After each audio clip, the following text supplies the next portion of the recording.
Hey cousin, welcome to CoCo Conjure. Here we talk about all things hoodoo, folklore, and spiritual journeys. My goal is to give foundation for the novice and inspiration to the advanced practitioner. Thanks to everyone who has subscribed on YouTube or Apple Podcasts or Spotify, and anyone who left a comment. I appreciate your support. This episode is going to be the season 1 finale of CoCo Conjure. And I want to make this a fun one. I usually have these episodes ready like 2 or 3 weeks ahead of time. In the case of the Mother Moses episode, I was working on that for like 2 or 3 months. Really. That was fun because my mom and I went down to the Eastern Shore and we met some good people and we pieced together Harriet's story and we stood where she may have stood and, we got to eat some good barbecue. And y'all know I love me some barbecue. Anyway, yeah, I had the season finale ready to go like a few weeks ago. I was going to call it Hoodoo Ain't to complement the previous episode, which is titled Hoodoo Is. It was going to be about other ATRs, other ADRs, specifically about Vodou and Ifa. But as I was buttoning that up and double checking my sources, I realized, I admitted to myself, I am distinctly not qualified to speak about either Voodoo or Ifa. Like, at all, not qualified. I made the decision early on in my practice that I would build my foundations in Hoodoo only. So I made sure I had enough understanding of the 21 nations and the countless Orisha, but nothing past the basics, not really. My level of knowledge of Ifa or Vodou is the same level of knowledge as like Wicca or Thelema, which is that I don't have a great level of knowledge. I have a grade school level understanding, and I should not speak on things I do not fully understand. Lesson 1 in life, I guess. But you want to know what I can talk about? What I love to talk about? Folklore. I love me a good folklore story. So that's what we're going to do today. The folklore found in and around hoodoo is what drove me to start this podcast in the first place, so it's only fitting that the season 1 finale should end with a folklore episode. This episode's theme is animal stories. Animal stories are the most recognizable amongst Black American folklore. To be honest, when I seek out or talk shop about folklore, I expect the stories I come across to be Cunning John stories, Haint or Hag stories, or animal stories, Brer Rabbit stories, etc. Case in point, a while ago, I think I was telling you guys a story. What's the episode? Counting Tales. And in that, I told probably one of the most famous Black folklore stories, which is the Tar Baby. And that's an animal story. Go back to that because that's a hilarious one. And like I said, one of the more famous ones. Definitely one you should have in your pocket as you go about your hoodooing. For this episode, I'm going to pull my animal stories from the big 3 folklore collectors. I've talked about them this season. That's Zora Neale Hurston, that's Richard M. Dorson, and of course Daryl Cumberdance. There are other collectors out there, which I will definitely explore in season 2. There will be a season 2, but for season 1, those are my big 3: Zora, Richard M. Dorson, and Daryl Cumberdance. The first story was collected by Zora Neale Hurston in her book Mules and Men.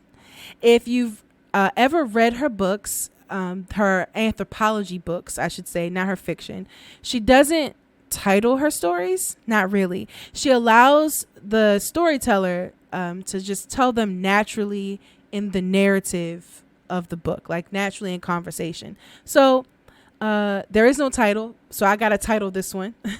This one is called The Snake's Rattle.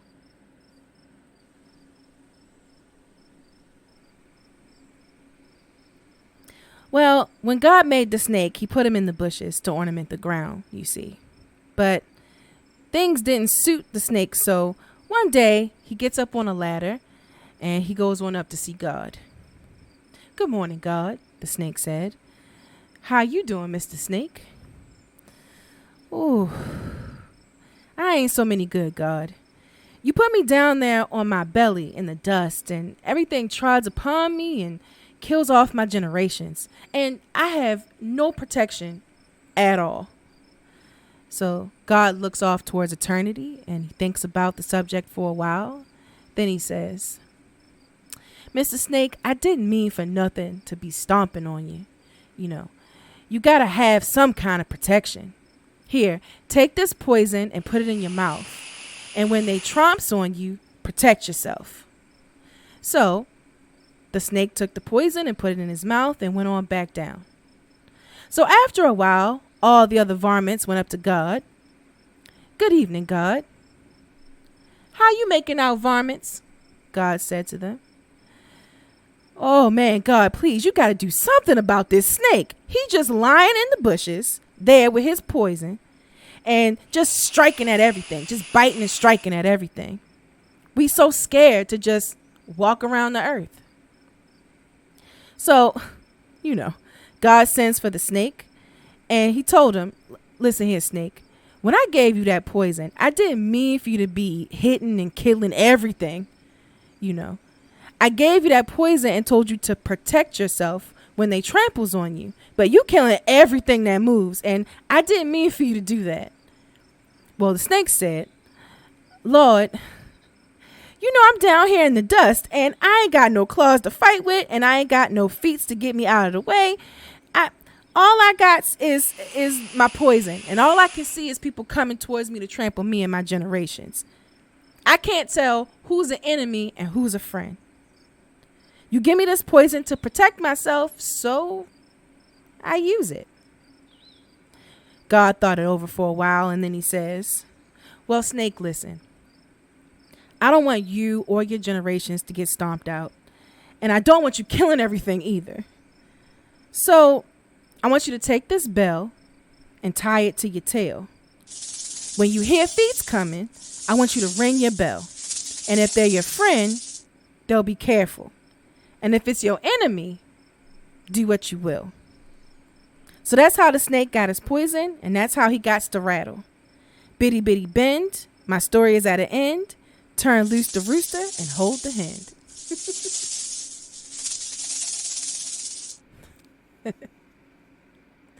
So, meditating on this story got me thinking about how we behave in the real world. We all use what we have and we all protect what's most important to us. An important thing to remember as we navigate community and relationships. Some people though are only ever able to sink their teeth into a problem and poison it. I'm not saying that's good or bad. Like the snake protecting its generations. Sometimes you gotta just, strike. Sometimes you gotta hit first. I get it. But not everything has to be a fight, I have someone in my life who treats everything like a fight, just like the snake. They can't buy a Coke at Walmart without telling the cashier how a Coke used to be $1. And because they work for some greedy bastard ass organization, now the Coke costs $1.01 and they need to just sell the Coke for $1. Like the cashier is the one who hiked up the price personally, And by the time this person finishes, they've poisoned everything and everyone around them. Their instinct is to just strike, just fight, So cousins, sometimes you have to know what matters to you and you have to know what's worth fighting for. And you got to understand that you can't sink your teeth into everything. You'll just end up poisoning everything around you, Another lesson I draw from the story is that when you are around someone who does like to bite first and ask questions later, you got to listen for the rattle as they start up their battle cry and ask yourself, is it worth going to combat? Or can I just walk around them and focus on my peace of mind? In Dimension 20, which is about Dungeons and Dragons. That's right, girl. I don't just talk about hoodoo. I also have been known to enjoy a Dungeons and Dragons game or podcast on occasion. But yeah, in that, there was this character named Bill Seacast, something like that. He was a pirate. And he's telling this group of adventurers, are you fighting to fight or are you fighting to win? Right? Some people out here will just fight to fight. And you have to see that. You have to acknowledge that that's what they're about and who they are. And then you got to like listen to the rattle. Wait for them to get like, they're going to get started. Listen to that rattle and then just walk around them. Just give them a wide berth, because at that point, it doesn't matter if you're friend or foe. They will just strike out first, you know? And maybe it's the nihilist in me, but a lot of the things and people, that we come across seem like they are the only thing that matter at present. But, they won't sometimes matter when the future finally comes to fruition. Our present is not our future. And sometimes priorities change and how we look at situations change. So before you start striking at everything, make sure it's worth biting off, poisoning the situation. Make sure it's worth fighting for. And if you're around people who fight everything all the time, listen for that rattle. All right. The next story comes from the very first book I ever pulled from on this podcast, American Negro Folktales, collected by Richard M. Dorson. This one is called Buzzard Goes to Europe. It's told to Dorson by J.D. Suggs. The buzzard leader had heard one day that during World War I, they were killing people so fast, like thousands and thousands of people by the day, that they didn't have time to bury them. Which is good news for the buzzard community because, they eat off of the dead things. So Mr. Buzzard tells all his friends and he gets them all together and they decide they're going to fly off to Europe. And as they fly, they sing something like, I'm going to where the living don't bury the dead. And the little ones would say, Lord, Lord, Lord, we're going to where the living don't bury the dead. So, they make their way to Europe. And as they land, they realize that what the leader buzzard, Mr. Buzzard, has said was true. People are dying, thousands by the day, and they are not burying them. But small issue with the plan here, with their big feast. Instead of the humans burying the dead, they were burning them, ashes to ashes. So without missing a beat, Mr. Buzzard and all his buzzard friends turn around and head right back to America. And as they fly back, they sing, I'm going to where the people throw away things sometimes. And all the little ones flying behind them would bleed, Lord, Lord, gotta throw away something sometimes.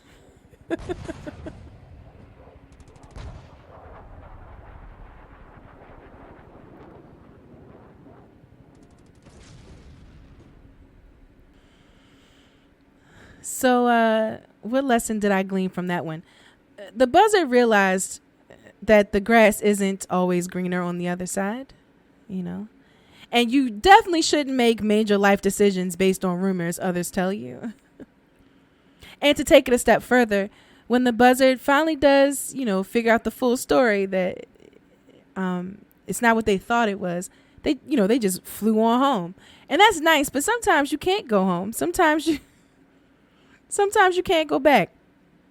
Sometimes you climb that fence and you get to the other side and you realize not only is the grass not green, it's sun crispy and full of dog shit, And when you try to climb back over, you realize that there's barbed wire on top of the fence now and your path is blocked.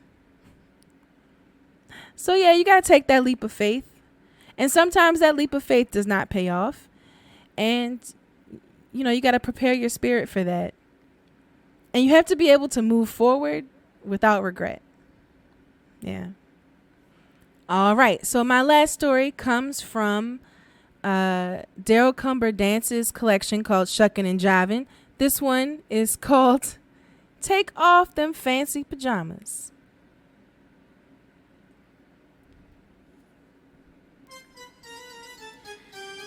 There was this traveling circus, and the circus, as they often do, picked up a new performer. They picked up this African zebra. She was a female, just newly arrived in the United States, and she didn't really know much about it. Anyway, so as they were touring, she got sick, and they decided they were going to leave her on a farm so she can recover. She was walking around the farm, getting acquainted with everything. She stopped and looked down. There was this little chicken there. And she said, pardon me, what are you? And the chicken said, "Baga, baga, I'm a chicken, man." The zebra says, "Well, what do you do around here?" And she says, I lay some eggs and I eat corn and, that kind of thing and stuff. So the zebra, having met a new friend, decides to walk on around, and she comes across the donkey. And so she says to the donkey, I'm sorry, what are you? And the donkey says, "Sis, I'm a donkey." Well, the zebra says, "What do you do around here?" And the donkey, she goes, "Sis, I carry things and I pull things and I haul things and I lift things. The whole damn thing. I do it." And so the zebra says, "Okay, yeah, that's interesting. And she walks on off. And she decides to go up to a nice green hill. And up on this hill, she sees this big black bull. And so she walks up to the bull and she says, "What are you?" So he doesn't even look at her, right? He just looking over everything, and he says proudly, "I'm a bull." So she says, "What do you do around here?" And so the bull looks ever so casually at this sweet young zebra and says, "Baby, you take off them fancy pajamas and I'll show you what I can do."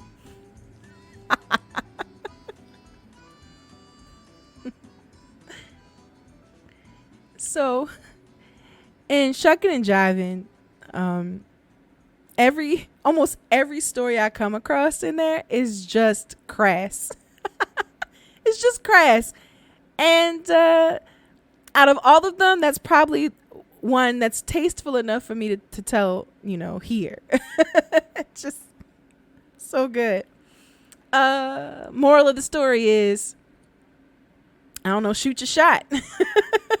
Just, you do what you do, Be proud of that. And if you see something you like, you should shoot your shot.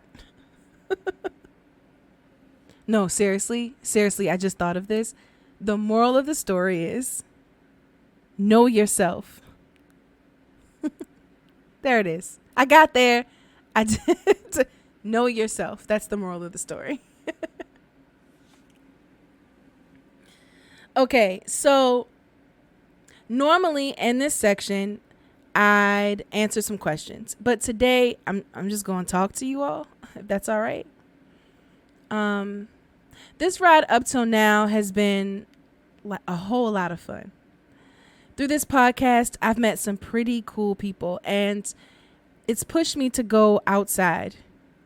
Like, actually outside to see the sun, And I had to find community out there, and I found spaces that keep me engaged and spiritually full.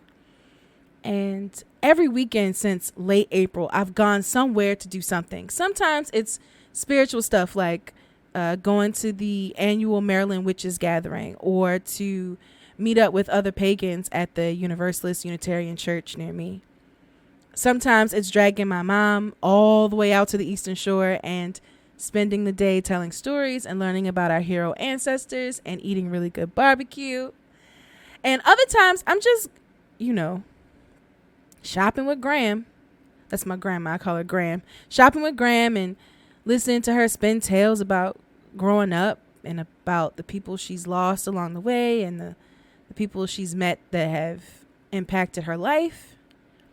Y'all, sometimes one weekend I went to the river at my local state park and just enjoyed the space. Like, just reveled in the peace that comes where the water meets the sand, I actually skipped rocks.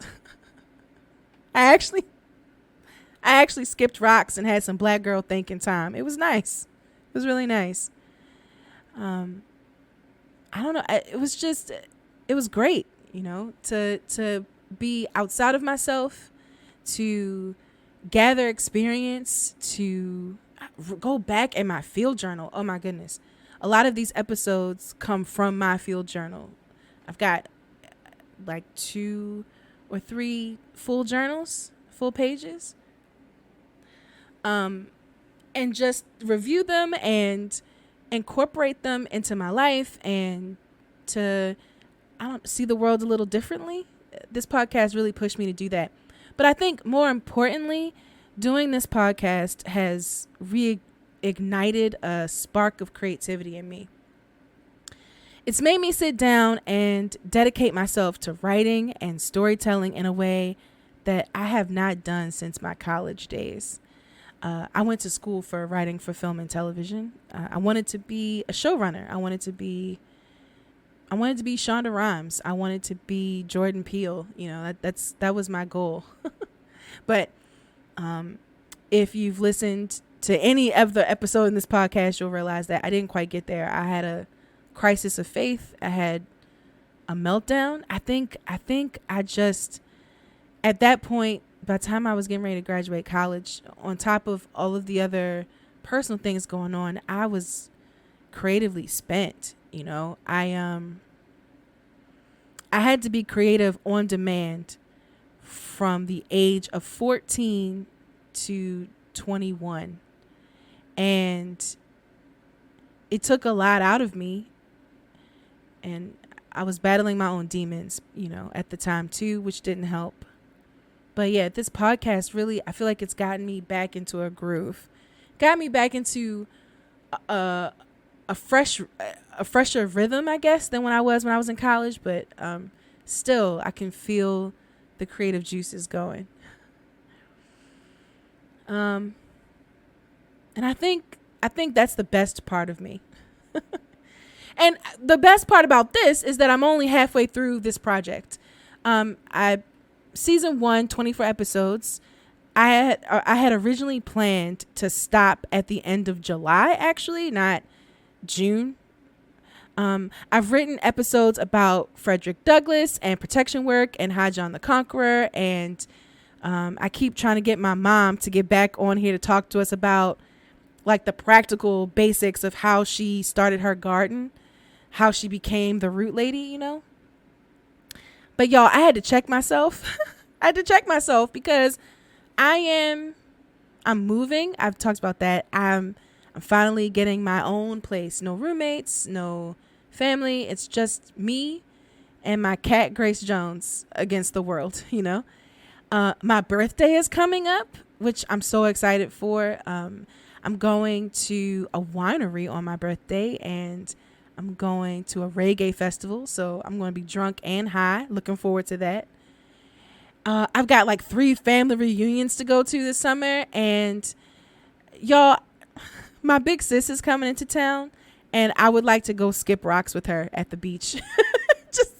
And have black girl thinking time, but like with someone else, So there's a whole lot going on in my life right now. And I want to allow myself space to enjoy those things so that when I come back for season 2, that creative juices, those creative, thoughts and ideas are rejuvenated and I can go back over those scripts and I can really invest a little bit more into this podcast.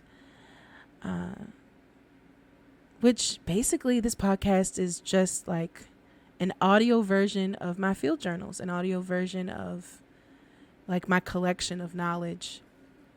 And the way I'm thinking about season 2, I basically want to get right up to the line of how I personally practice, like right up to the line of family secrets and the things that I hold absolutely sacred. But I don't want to cross that line.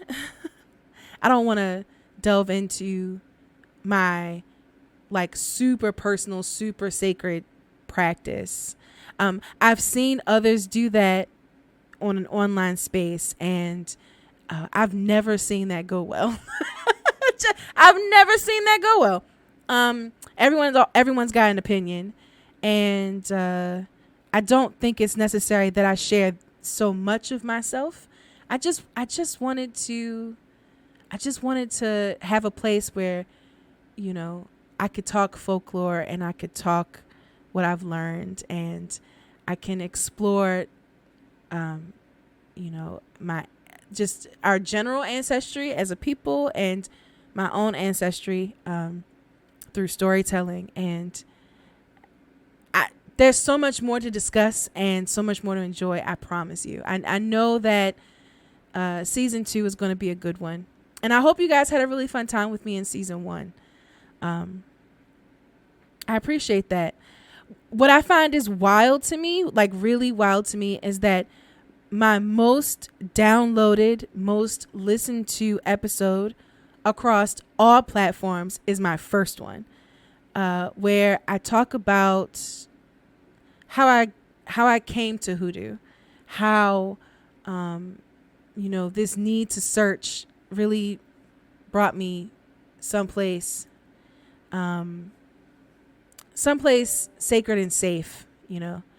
And another episode that has been really impactful, if you haven't listened to it, is Witness to Witch with my sister. And she talks to us about how she left the Jehovah's Witnesses and what her experience was like, you know. So I guess there's a lot of people out there like us who have this crisis of faith or are trying to fill themselves spiritually. And I really hope that this podcast, both season 1 and 2, will be a place where you can do that, a place where you can fill yourself up. So before we go, cousin, I just want to let you know you deserve the world. You deserve the world. Go chase your dreams. Go touch a tree this summer.